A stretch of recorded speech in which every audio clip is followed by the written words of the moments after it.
You're listening to episode 285 of the Master Your Mind, Business, and Life podcast. I love when we get a double dose of storytelling magic on the show. This week's guest originally joined us for our seasonal Sunday series, Awaken Your Soul Sunday, and now she's joining me for a dose of life mastery.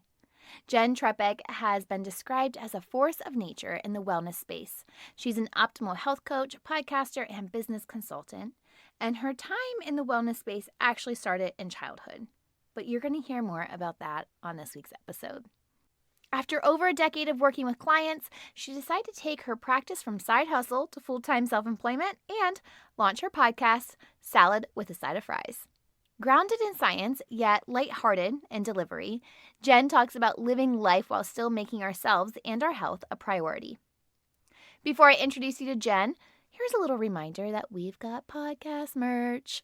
That's right, you can rep your favorite podcast with our signature t-shirts, long sleeve tees, tanks, hoodies, stickers, and mugs by visiting the shop section of mindbizlife.com. Remember that when you get your order, I want to see what you got. DM me your photos or tag me in them at mindbizlife. All right, are you ready to dive into this conversation with Jenn? You know what to do. Tune in, turn it up, let's go. You're listening to Master Your Mind, Business, and Life. Conversations with everyday world shifters, truth seekers, and rule breakers. Here's your host, Lauren Smith. Hey, Jenn, welcome to the show. I've been looking forward to our conversation. Hey, Lauren, me too. Finally. Yes, Jenn, you shared this powerful story on Awaken Your Soul Sunday, our Sunday series, which may have been a great introduction for some of our listeners. But for those who may have missed that episode, let's do a quick recap. Will you share a little bit about the journey and the story behind how you became a health coach? Absolutely. So the story that I shared was the woman who lost a person. And I'll back up from that a second to say, I grew up a dancer. I joke that I was like the skinny one in a family of dieters. And then I think it was really between high school and college where I started to gain weight myself. And it was also on the one hand, it was like such a dichotomy from the life and the body that I knew, right? I wasn't dancing 6 days a week. My food changed, all these things. And then on the other hand, I was like, okay, I know what to do. I watched my family do this my whole life. Right. Yeah. And so I started every diet under the sun. And I did that whole yo-yo thing, gained and lost over and over. I was on a diet. I was off a diet, all of those things.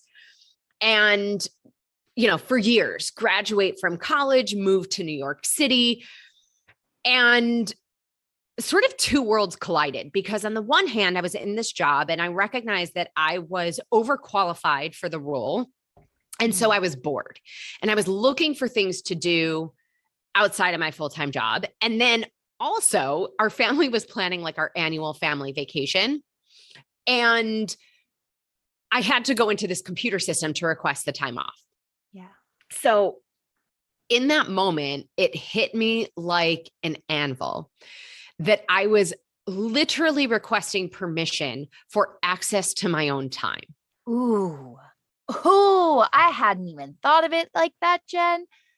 Whoa. Yeah. And so I had this moment of like, okay, I don't know what I'm going to do. I just know it's not this. Yeah. Right. I just know I cannot work for somebody else where this is the system, So I was looking for something to do outside of my full-time job, originally with the intention of just like taking that money and investing it or doing anything I could to, in air quotes, sort of like retire early. Right. Right. At the same time, I have my whole weight management saga happening, Yeah. And so in that process of like looking for both things, I was introduced to it. It was pitched to me or shown to me as like a weight loss program. Right. And at first I was like, no, that's okay. I've got my thing, right? I'm good. My thing was that crazy roller coaster, but like, I didn't need whatever you have, And then there's the woman who lost a person. And she was following this plan. And not only were all the people that I met and saw, keeping the weight off, but this woman in particular told her story of losing like 150 pounds. And like, I'm thinking, okay, that's the equivalent of a person, like a human attached to her that is no longer. Backstreet Boy right there. Yeah. Right. Exactly. And then I was like, I couldn't see where 10 pounds could have been on her body. Like the story she was telling me and what I was seeing in front of my eyes, like did not compute in my brain. And I had a moment with myself of like, Jennifer, like this wasn't even Jen. This was like a full name moment of like serious business right now. Right. And like, get out of your own way. They know something you don't know. Ooh. Because based on what you know, that doesn't make sense. Yeah. And I worked with a coach. I followed the program, completely changed my life. Like the only thing that's allowed me to say I've kicked my food issues. And I really feel like, and my experience of it is, this is the nutrition education we're all supposed to know and no one ever taught us. Yeah. And so from there, I was sort of like, well, why isn't this what we learned? And how did it come to be that we all grew up on that crazy food pyramid? Oh gosh. Yes. Right. And all those things. And so I started digging in and I had my own transformation, but more than that, I couldn't stop talking about what I was learning as I was digging into all of this. And I realized this is what I'm going to do on the side. This is going to be my thing. And I built my business as a side hustle, right? As they say, for 12 years. Wow. Like, remember that movie, like 12 Years a Slave? I'm like 12 years a side hustle. Right. And so it was like 12 years.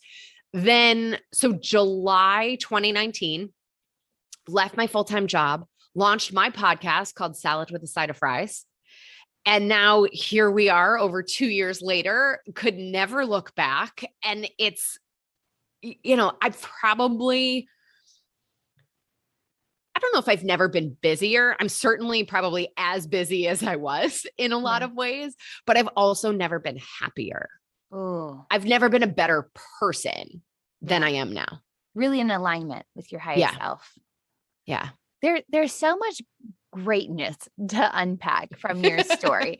I thank you. I really resonate with that high school to college years, right? Like I noticed myself, I was a competitive cheerleader, like your routine stops. Yep. You no longer are going to school from a certain time period every single day. Your class schedules look different, which means your eating schedule looks different. You no longer have your mom there to make sure that you're having breakfast, lunch, and dinner because you can snack anytime you want. Right. You can have a bowl of ramen noodles at 2 a.m. if you want, and no one's there to say no. So I noticed in that time frame, and I would even say probably 19 to 23, I was my least favorite version of myself, not only physically, but also emotionally. I realized that trauma that had happened in years previously, I was bleeding out my pain onto everyone, but I also recognized that I was comparing myself to everyone, and it made me feel even more awful than I already did, which then just got me stuck in a loop of binge eating more, right? Like binge drinking more. Like there was this loop. So we know that these loops happen. We can get stuck in these comparison loops, but how do we avoid comparing ourselves to others, especially when they have this seemingly quote unquote perfect life? Right. It's it's funny because and I feel like I've been in that place too, whether it was with, body image and diet and food and all of those things, or even in business, right? Yeah. Like building my business on the side for so long and seeing what other people are doing or watching other people leave their full-time jobs. And I was still doing both. Right. And so one of the things for us to really remember is, and it's a constant reminder that really what we see on social media and, put out into the world are the highlights, right? Like if we read a book and we take only the excerpts that we highlighted, of course it looks magical. Yeah. Right. But there's all those other words. And that's the part that I think nobody talks about. Right. And the other side of all of it is no one's lives are exactly the same. So even for me, working full time and doing my stuff on the side was very different than somebody else's working full time and doing something on the side, because they're not me. And B, their job isn't my job. The people they work for aren't the people that we're not exactly the same. Yeah. And so it really turns into this very inappropriate comparison in so many ways. So I think that's one way, right? Or maybe two ways that it's an inappropriate comparison. The other thing is when we're in it, when we're doing our stuff, we're looking at our process, right? We're all the words on the page and we're comparing it to their outcome. Ooh. Right? Their highlighted phrase is the outcome versus we're in the process. And so comparing process to outcome is also an inappropriate comparison. But it's really hard for us to get the information that we would need to even make an accurate analysis of the two situations. Right. And so it proves futile, right? Yes. And it takes us sort of talking ourselves through that whole logic sometimes every time it shows up. Like every time we notice that tendency to be like, oh, look what they're doing. Yeah. And it's like, well, okay, that's their highlighted part. I'm in all the other words on the page. Yeah. Next. Right. And the trick is to recognize it when it shows up, which is also challenging. And then kind of shut down the rabbit hole by just reminding ourselves of, a couple of the pieces of the logic part. Yeah, because sometimes it's that perception piece that we see it how almost like we want to see it. We're perceiving it how we want to perceive it. So if I'm looking at my friend who has this quote unquote perfect marriage, right? Like this perfect husband who it has the qualities that you're like, gosh, those align with my qualities. Like they must have a perfect marriage. But then you find out that he works 80 hours a week. He's never home. Like there's those things that you're not seeing, right? Like you see the highlight reels of all the ways that it's good, but then you're not seeing because a lot of people, I say this a lot, but we also know social media, a lot of people do the opposite. A lot of people aren't putting their dirty laundry out on social media. They're not taking pictures of themselves crying in the bathtub after a really bad day. You're not seeing the struggle of some people. So I like that. Let's be clear. I think nobody wants to see that. That's not social media worthy. So just the same way you wouldn't want to put it out there. I don't think what we're looking for either is other people to put that stuff on social media. Yeah. I think we have those people in our lives that we show those things to, and that we have the support system, or if you don't find it, right? Like I'm a big fan of therapists and and having those people that we do share those things with. Yeah. That doesn't need to go on our social media. It doesn't, it has its own place where you can heal and be vulnerable and work through all of your messy parts, right? Or those subconscious processing and patterns, and be able to show up as your best self on social media. And there's also something, super magical about other people's perspectives. Now we want to choose those people carefully for sure. Yeah. But other people they see things much more clearly than we do when it's our stuff. And we see other people's things much more clearly than our own stuff, partly because they're not attached to the result, right? They're not attached necessarily to the people in the conversations. But if it's, somebody who really has your back, right? They can look at the exact same situation and offer maybe even 3 or 4 other ways to view it than what we have in our head. Yeah. Yeah. Cause we can get stuck on one way. Like we create these stories in our mind, and it's that way or the highway. There's no in between. Right. Mm. That's important to have those people. Totally. Yeah. So how do we overcome this need to be perfect? Oh boy. Right? Isn't that the billion Oh dollar yeah, let's question? Like, unpack that one. Yeah. you know, I think it's recognizing, and, I'm a health coach. I have a specialty in weight management, and I also help other people do the same. And one of the conversations we have all the time is, especially in this space, my clients don't really need me to look like a supermodel. Mm, They yeah. need me to look like a human. Mm. And there's a lot of value in being able to identify your process in someone else's process, right? Going back to that idea. So in working with clients on, nutrition and habits and stress and all these other things, like sometimes we can get more out of having relatability and how we work through it and sharing our stories than speaking from a pedestal.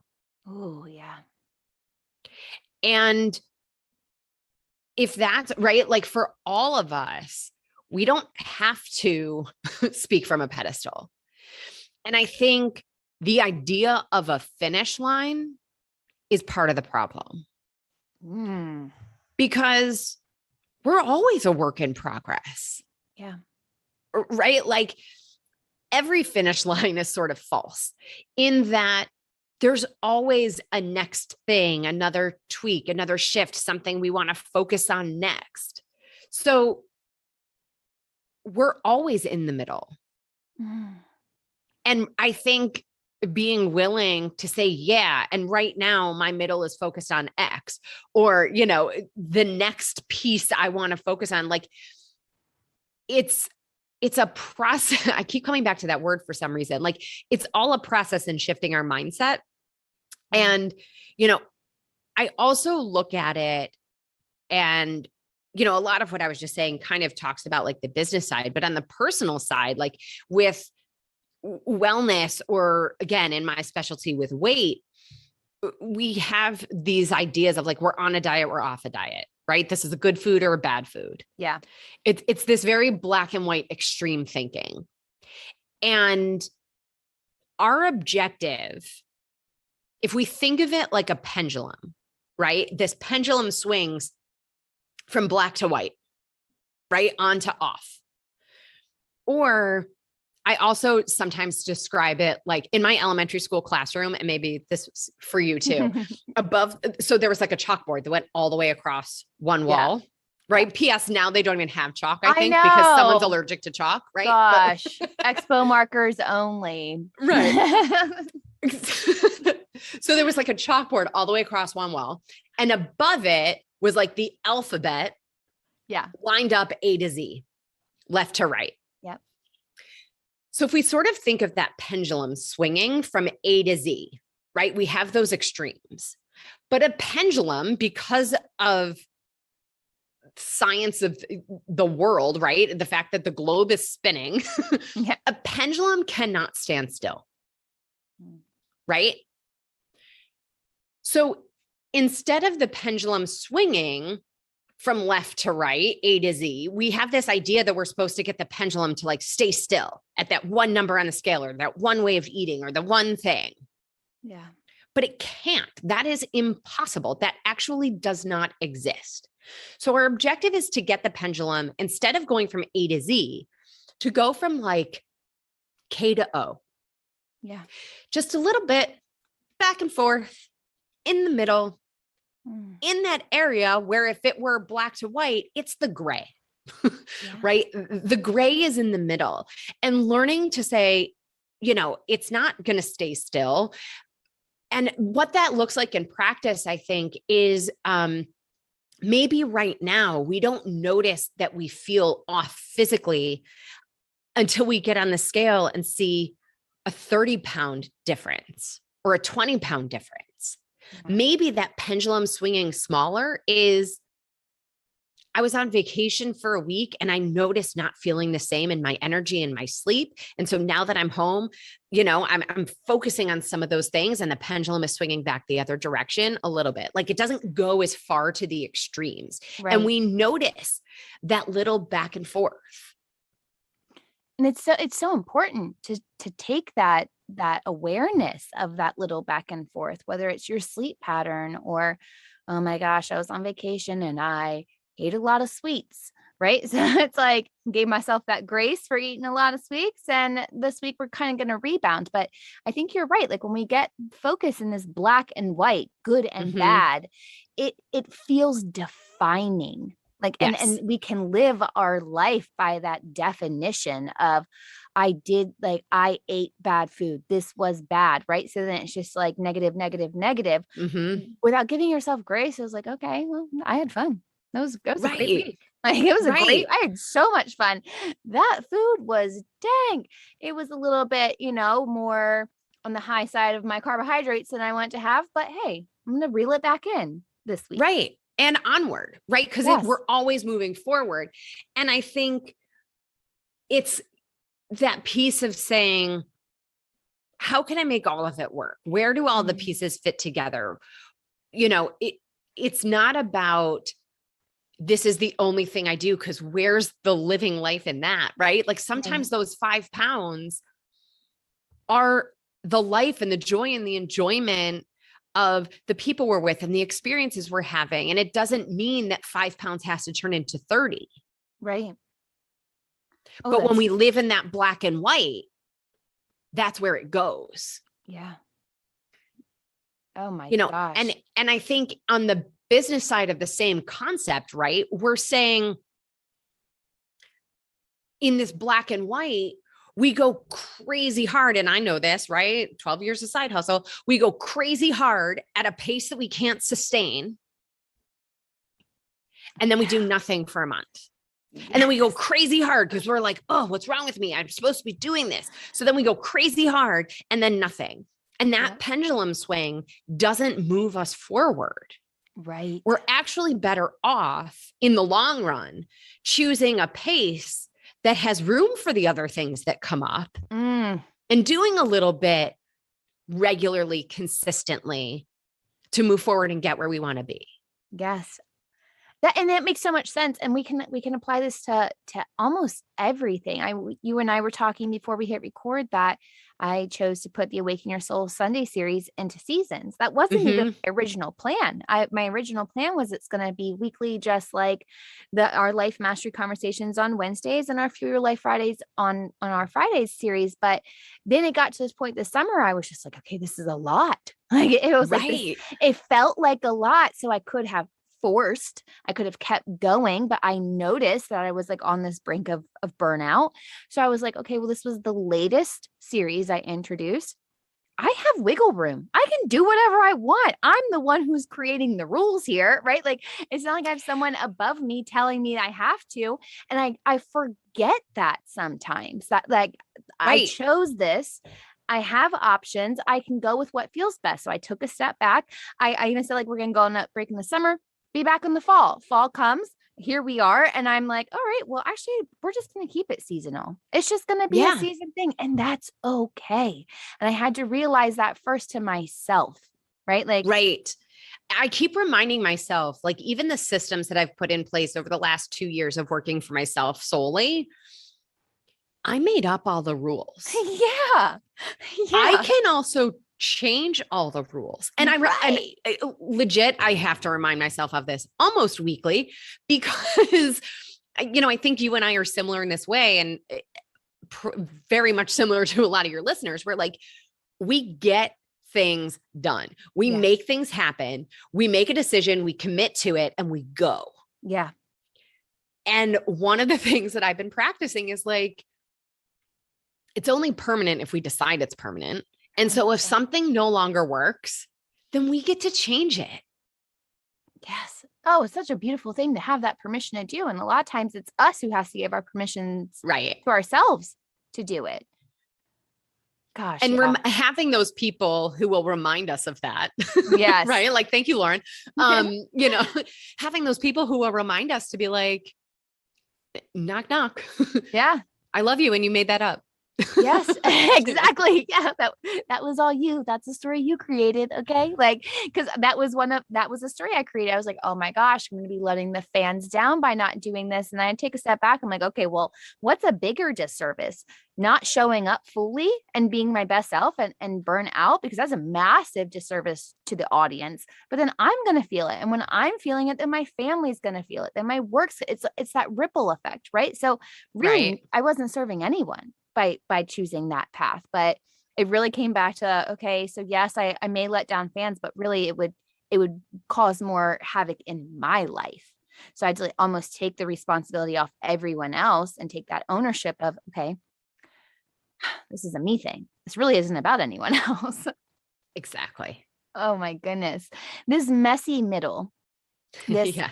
this gray area, when it comes to being okay with being comfortable living in it, what do you think that we really need to do for ourselves? Is there just a lot of grace that we have to give, or how do we really be okay and comfortable living in it?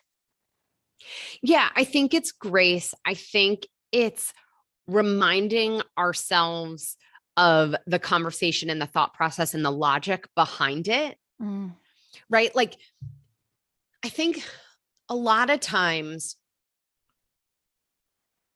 when people speak from the podium, right? Speak yeah. from that pedestal, it's like, this is how it's supposed to be. Mm, And we make these decisions. We go, okay, like, this is what I'm going to do. yeah. And we set ourselves up for something that may or may not actually make sense for us.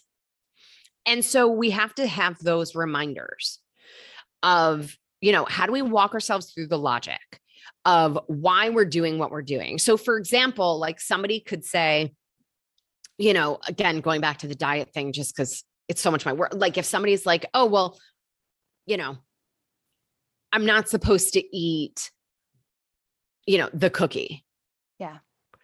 Well, why aren't we supposed to eat the cookie? Understanding actually what happens inside our system when we eat the cookie, we're then making a decision from a logical place versus an emotional place of shoulds. Ooh, yeah. Right. And trying to use our willpower and white knuckle it. So I'm a big fan of understanding the logical side so that we can approach everything and remind ourselves. So when we start to feel like we should be doing something else, and I so hate that word, but like, when we're not doing enough in whatever area, that's a flag of the black, white, on, off. Yeah. And so it's reminding ourselves, having the people who remind us, and learning intellectually the plan for the middle. Because we can have a plan in the middle. I think Right. that's a necessary step. We have if we have a plan for the beginning and a plan for the end, why wouldn't we have a plan for the middle? Right. Oh my And goodness. even our plan for the end, PS, is just a new middle. Yeah, it is. Oh yeah, because we're that onion. We're always Right. pulling back those layers. I was talking to my mom the other day about like house renovations. It's like when you finish one project, you're like, okay, on to the next one, right? Like there's like Right. always something that needs done to the house. And even if you've lived in that house for 80 years, there's upgrades that have to happen. There, you may need new paint. It may be something that's very small, right? Or it may be something very, very big, but there's always something to be done. And that's how we Right. can look at ourselves. And PS, the expectation that we're going to have everything checked off the list and nothing else is going to show up Oh, is just setting ourselves up. oh man, expectations. What a killer. How do we really just drop the expectation? Because that's a hard piece all in itself, is the expectation of self, the expectation of others. I mean, that's a killer. Yeah. I mean, it's the same thing that we've been talking about, right? Of recognizing like we probably made up those expectations. Right. you We know? can just release that. Yep. Right. And I think there's also something to be said for like, are the other people aware of our expectations of them? Oh, yeah. Right. Like we make up a whole lot of stuff. Yeah. And then the other side, and like, I said this on my podcast episode recently, you know, for my own show, I was like, this is an answer that I would never have said 2 years ago, but meditation Ooh. and learning to let go. Because like, I'm also, and this is sort of a tangent, but I think it also answers the question. Like one of my big things is let's all stop doing these dream boards and the vision boards and all the things. Because we put a picture on there and that picture actually becomes the limit. Ooh. That really, when we start to go in the direction of all the things, it's probably going to turn out bigger and better and far beyond what we can imagine. And so if it's on our dream board, that becomes the limit of what we can imagine. We're saying, okay, that's the thing. Yeah. But what are we closing off to? What are we turning off because we've said, no, it's that house with the shutters like that. Right. Right. It could have been the same house with different shutters that you could have changed. Right. Or like, or, you know, so much like a bigger house or a different house or in a different place or all these things. But like, so with those expectations, realizing that our own expectations are also our own limit. Yes. It's very limiting. Very limiting. When it comes to wrapping your mind around all of this really requires a mindset shift. What do you think contributes to long-lasting change within the mind, and how do we achieve this? I'm a big fan of analogies and frameworks. And I think there's two things. One is a lot of times we think we have to think our way through it. And there is such a connection between the mind and the body that, again, focusing only on one piece sets us up. So the idea that we're going to think our way through a different food choice, for example, is setting ourselves up because there's chemistry and biology at play. So if we actually just start with potentially some other foods, it actually makes it a whole lot easier to not choose the cookie instead of focusing on not choosing the cookie. Yeah, that makes sense. Right? Because we're therefore then not fighting the hormones and the chemistry that make us crave the cookie. Yeah. So I think it's about addressing things from all the sides, which I'm on a kick on this too right now, which is the biopsychosocial model. Ooh. So we have to address all three elements. And then it's setting up the people and the places and the things that will help remind us when we start to go into those old habits and behaviors and thought processes. Yeah. Some brain rewiring going on there. Right. Yeah. Right. Which is certainly easier when we have the fuel, and certainly easier when we have the support system, and certainly easier when, we're creating tools like the meditation or whatever it is to shift those.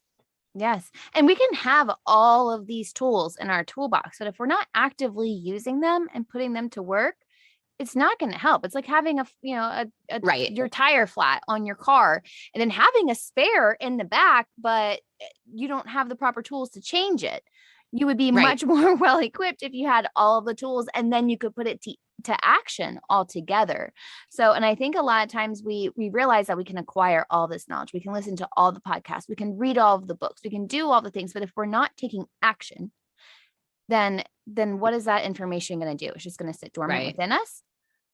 Right. And a piece to me of the action, like the difference between knowing what to do and actually doing it, is for me, understanding why we're doing it. Yeah. What's it driven by? What Right. Yeah. And how is doing it actually going to help anything? Oh, I get it. I actually don't have to be miserable all day. I'm going to choose that. Yes. Yes. Check one, please. One.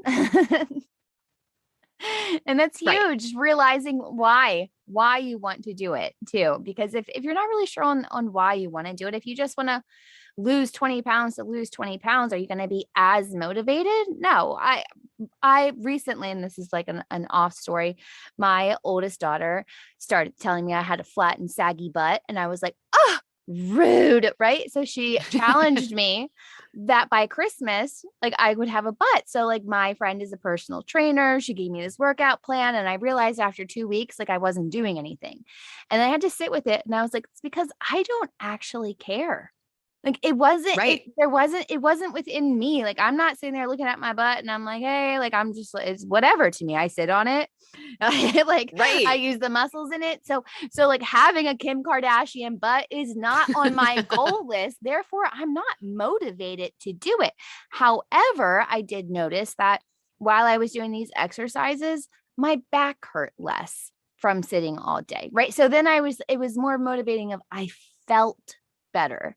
So I Right. almost had to change my mindset and get real with myself of like, okay, so maybe getting a big butt isn't my goal, but maybe not having my back hurt every day is my goal. So then I just almost have to like give myself a little grace in that too, of like, I can still switch my goal or my direction, but do it for a way that actually feels aligned for me and what makes me feel good. So I'm sorry to my oldest daughter, Skylar, I'm not going for the Kim K butt, but Right. I am going for a better version of self and a healthier version of self that just makes me feel good. Right. And like, what does that look like? If the thought process in our brain, right, wasn't caught up in what am I eating? What's my exercise? What are all these things?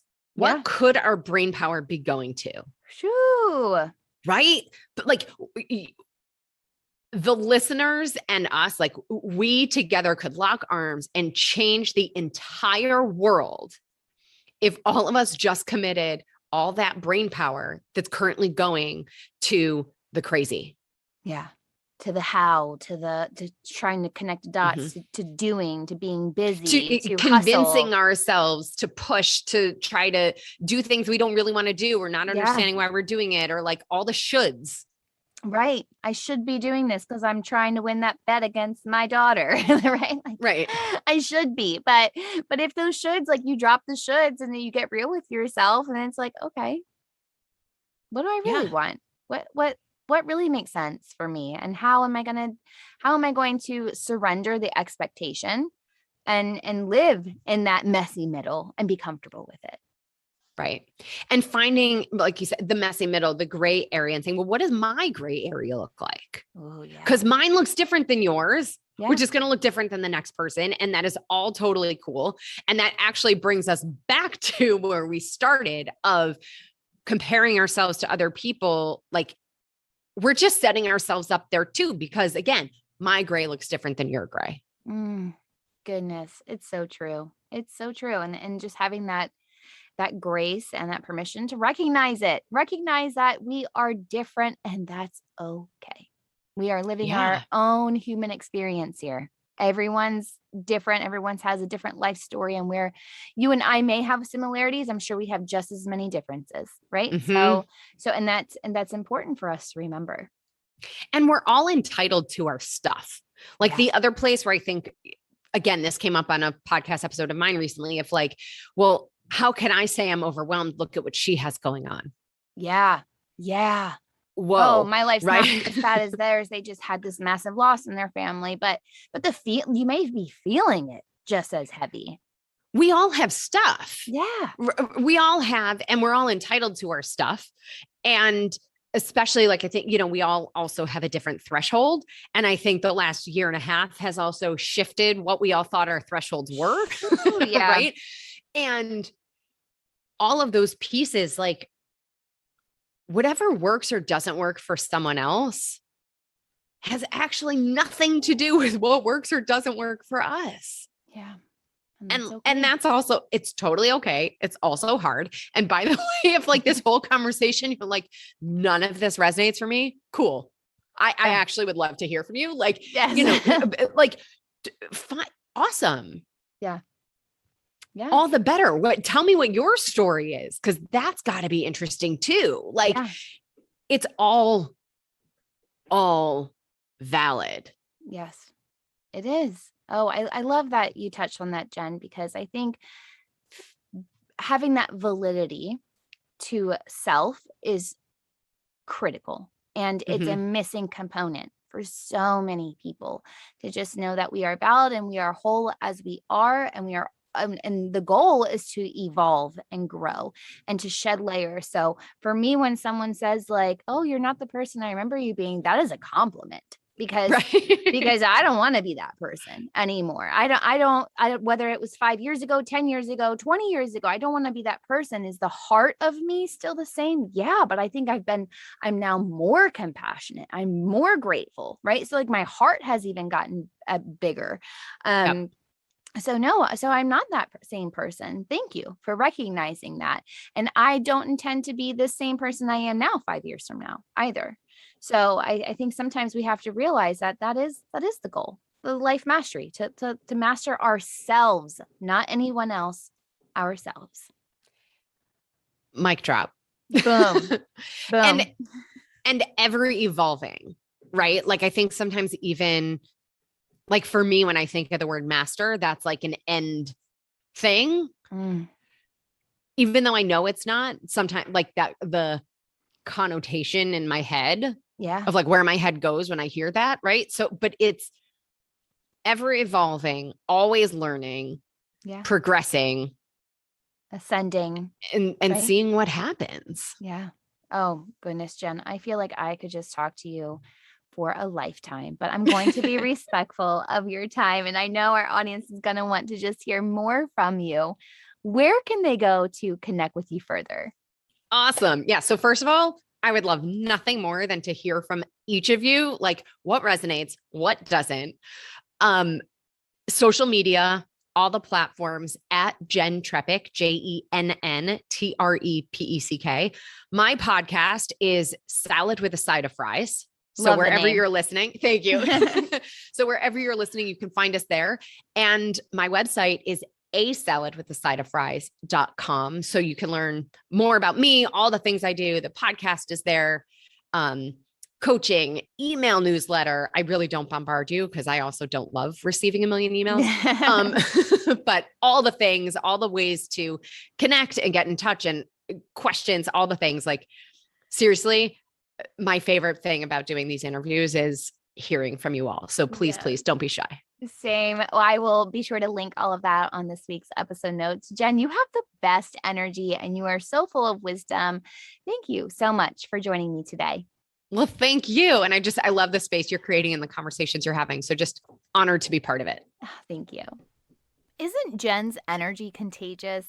I've linked all of Jen's social channels, her podcast, and her website in this week's episode notes found on mindbizlife.com.